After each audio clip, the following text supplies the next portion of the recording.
Everybody, welcome back to another episode of FSi DFS Fantasy Baseball. I'm your host, Mega Ruler 31. 12-game slate tonight for Friday, and I'm going to try to get through it in 12 minutes as a record because honestly, it's mediocre pitching and not like any great like hitting situations, things like that. So let's just blow through all the games and lots of options tonight. So Guardians and Nationals. Quantrill and Williams, not really interested in Quantrill, even against the Nationals. Williams is decent, but probably not against Cleveland. I think Cleveland can put up some runs here. They don't have a ton of power like the lefties mostly, so they'd be probably my top GPP stack, and Washington would just be cheap pieces to fill in. Yankees and Twins, Varland and Cortez. Varland is a reverse pitcher, so I don't really like him against these right-handed power bats for the Yankees.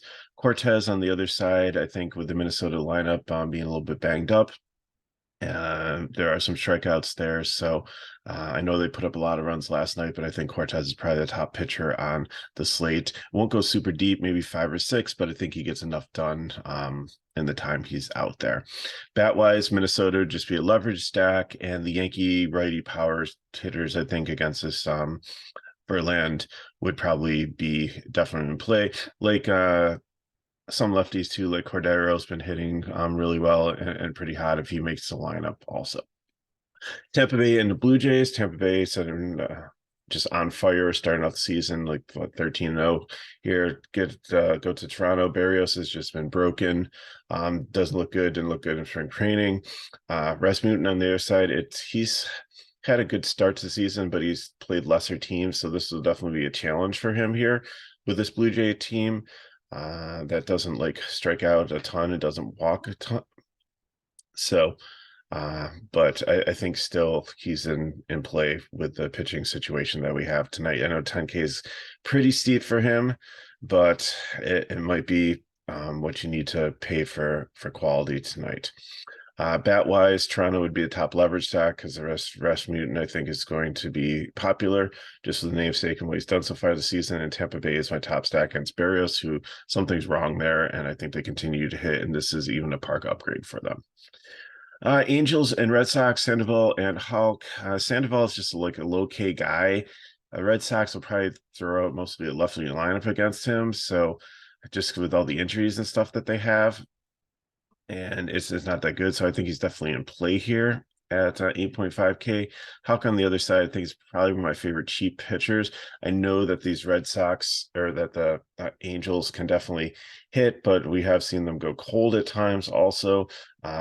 He's probably your best bet at a cheap price to get you maybe like 13 points in to be able to get some of these bats in. So I definitely like him as an SP2. Orioles and the White Sox, Wells versus Clevenger. The White Sox I keep on saying it, they have the potential to be explosive. They just haven't put it together yet. Wells, I think he can get you 10 to 12 points. So I think he's definitely in play in the cheap range. The wind's blowing in Chicago about 10 miles per hour. So that definitely makes it more of a pitching situation than a hitting situation. So I think, Wells is definitely in play here. Clevenger on the other side, I think it would be my second favorite medium, but Baltimore's been hot. They can definitely hit the ball. So I think if Clevenger picks up some ownership, then I think, Baltimore definitely makes a really good leverage stack here. And especially on the prices, like people probably won't be paying like 5K for Mullins and Rushman on this like larger slate. So, but definitely like Baltimore. Maybe I'll have like a GPP stack of them. Only weather concern I see is the Braves and the Royals here in Kansas City. Charlie Morton, I think, is definitely one of the better pitchers on the slate. Just have to check the weather here, but just like no Ks. Like Kansas City might be able to manufacture some on their own, but I think, if you want some floor, Morton works if the weather's going to be okay. But other than that, doesn't have a ton of upside, and Singer not interested against the Braves. I have the Braves in the 150 max. I mean, they might be a GPP team against Singer. He's not horrible, but he's not great. But again, if the weather's not going to be good either, that's not going to be a great hitting environment. In Kansas City, on the other side, just really not a lot of interest in them. Houston Astros, actually, it's the Texas Rangers at the Houston Astros. Martin Perez, Houston is decent against left-handed pitching, but Perez is good at limiting damage. So I think also he's another one with here. Hawk here up in the cheap range to be your SP2 for the day. Garcia on the other side really struggles to control. So, I mean, Texas might have 150 max, but they might be another GPP stack. There's just so many like decent options, but nothing that like is like super, super great today.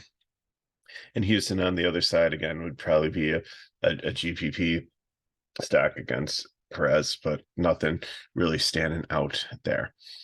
Pittsburgh against St. Louis. St. Louis got absolutely shut down last night by Vasquez. Ovidio is not a bad pitcher. Again, not great. There have been some things that in like spring training stuff that point to that he could be a young guy on the rise. I'm not talking like superstar, but I'm talking about somebody that could be like solid. So I think you can take some shots. I'm on the bottom of the cheap bin here. Woodford, on the other hand, has not been good to start out the season. However, like this Pittsburgh lineup without Cruz, and it just has not had as much pop. Reynolds is like the only one really there that I'm really concerned about. They only have a 3.74 total. So I think, you know, playing a 5K guy to try to get some bats in is not crazy. I prefer Houck or Perez, but you know, I think Woodford could definitely be in play here. Bat-wise, Pittsburgh, I think, is a top cheap stack against this younger pitcher in Woodford, and St. Louis, I just have the GPP because, you know, unless they start to put it together, they even started to fade a little bit during the Colorado series. They left a lot of guys on base. Goldsmith struggled at times too. You know, Jordan Walker, I was hoping to see more out of him. I mean, it's definitely coming. 76 degrees. So like the hitting conditions are gonna be decent there. So but I don't think I'll be playing a ton of St. Louis on this big slate. Milwaukee and San Diego, Lauer and Waka. Lauer, no thank you. Waka, I think, is solid. The Brewers can hit at times. They've got a decent record. Then I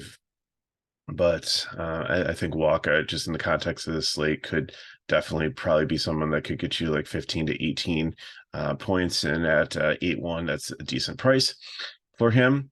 Milwaukee bats, I think, would definitely leverage against Waka, and San Diego definitely like the righties against Lauer here. A's and Mets, Senga and Caprillion, I guess, had control issues, but the A's, I mean, they did get to Baltimore and put up some runs, but I think that it'll be a little bit different against the Mets here. So I think Senga's in play. I'd rather probably play Rasmussen or Cortez for their pricing, but you know, 10-4 is pretty expensive here. I think it's just the matchup that you're paying for. And then Caprillion on the other side is just a fade. Mets I definitely like here against Caprillion. I'll definitely have a stack of them. And then the A's would just probably be the least favorite stack of the day. Cubs and Dodgers, Steele and Syndergaard. Steele's not a bad play here. I know it's the Dodgers. I know that they can hit, and like Matt Muncy was absolutely on fire, but lefty here. So I think he's the bottom of the medium pool. I think there's some K upside with him, definitely. Syndergaard on the other side, I'm not really interested in. Cubs bats wise, I'm not really going to target him, but like stolen base, Hoerner, Swanson can steal some, Bellinger. So be on the lookout for that, especially Homer, like maybe as a one-off there. And then the Dodgers against the lefty here, I take some of the right-handed power bats and a GPP. They have one of the highest totals on the board, but I don't really think like it's only 59 degrees out there, so it's not like super hot or anything. And then finally we have Colorado and we have Mariners, Gomber and Gonzalez. Not interested in either one of these pitchers. Colorado maybe. And then in GPPs, if you're playing 150 max, I think you definitely have a stack of them because Gonzalez has some control and can get up some runs. In Seattle, I really like the righties here against Colorado. They'd be my third favorite stack on the slate. So FanDuel is not up. They're doing some kind of update, so I apologize. I can't get a lineup for that. But for cash for DK, Cortez, SB2, like I said, Hauker Perez, probably maybe if I can get up the Waka. I'm going to punt catcher, and then I'm going to stack Tampa Bay. I'm going to take Riley, Lowe, Franco, and the other low in the outfield, do kind of wraparound thing. So it's your choice if you take a Rosarena or the fifth man for that. And then I'm just probably going to fill in with one offset that I really like here. Can't really find a stack that fits. So it's going to be one offs in best situation tonight to fill in those final spots with the Tampa Bay stack. And for GPP, I'm going to go take a shot at Rasmussen. And again, probably Walker, Howe, Perez, maybe Woodford as my SP2. And then I'm going to take Seattle, Raleigh, France, Suarez, and J-Rod are the core I'm going to do. If I get a fifth one in, maybe we'll have to see if I throw in like Timo Hernandez or Pollock or somebody else there, another righty. And then like Honer in second base, I definitely want as a one-off there. For steals, and potentially I could probably fill this out with like Bellinger and Suarez. Or Swanson, also do like a maybe 3-man Chicago Cub team just to try to target steals against Syndergaard. So that's what I got for you today. As always, you can leave questions in chat below. Hit me up at Twitter at MegaRuler31. Want more information on FSi DFS? It's in the description of the video. And if these videos help you, as always, please like, subscribe to our channel, and share with your friends. So good luck in your contest tonight, and we'll see you next time.